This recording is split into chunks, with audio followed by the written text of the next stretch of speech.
In They Didn't Make Dire Wolves, They Made Something Else by Hank Channel, you're immediately drawn into the bold claim that Colossal Biosciences has de-extincted the dire wolf.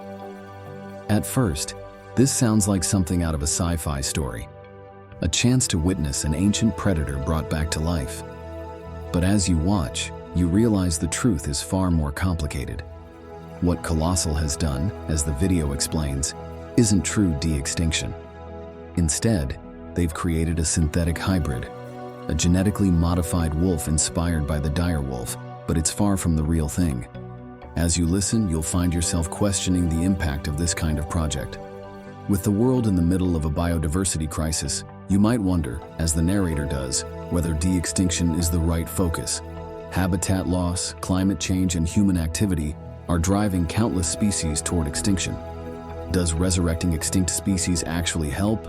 Or is it just a flashy distraction from the real work of protecting the ecosystems and species still here? The video also challenges some of the common claims you've probably heard about extinction. For instance, you might hear dire warnings about massive percentages of species vanishing by 2050, but the narrator points out how often these stats are oversimplified or misinterpreted. And when Colossal claims their genetically modified wolves are dire wolves, you're encouraged to think critically. Research shows that dire wolves were a completely distinct species, not closely related to modern gray wolves. What Colossal has created isn't a dire wolf, it's something else entirely. As you keep watching, you'll dive into the ecological implications of releasing synthetic species. You're asked to consider the risks. What happens when a species that has never existed before is introduced into an ecosystem? Could it disrupt the balance in ways we don't fully understand? For you, it might start to feel like Colossal's project is more about marketing buzz than true ecological restoration. That said, you'll also see the narrator acknowledge the potential economic benefits of this work. Maybe you've thought about how projects like this could lead to new technologies or even theme park attractions, but you'll probably agree with the narrator that Colossal's work with red wolf-coyote hybrids, real animals with real ecological benefits, deserves more attention than it gets in their marketing materials. The science itself is fascinating, and you'll find yourself impressed by Colossal's ability to extract usable dire wolf DNA and map it to the gray wolf genome. But as the narrator explains, there's a problem here. Dire wolves aren't as closely related to gray wolves as Colossal claims.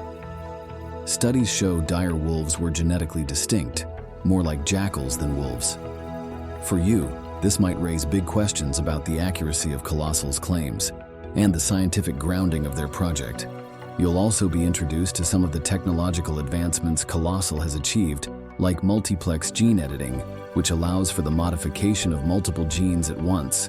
While you might be amazed at the possibilities, you'll also be asked to think critically about the ethical implications. Who gets to decide what genes are edited? What happens when these technologies are applied to humans? You might find yourself wondering if we're crossing a line into dangerous territory. By the end, the video emphasizes something you might not have thought about: the role of public funding in science. Many of the breakthroughs that Colossal relies on came from publicly funded research, and the narrator argues that transparency and responsible storytelling are crucial. You'll likely agree that Colossal's marketing, which makes this project sound like something out of Jurassic Park, oversimplifies the science and risks involved. In the end, you're left with a mix of curiosity, awe, and concern. While Colossal's work is undeniably innovative, you're reminded of the ethical and ecological risks of creating synthetic species. De-extinction might sound like a cool solution to the biodiversity crisis, but you're encouraged to consider whether it's really addressing the root causes of extinction. If you want to explore these questions further, you should definitely check out Hank's channel's video in the links below. It's a thought-provoking and insightful take on a bold and controversial project.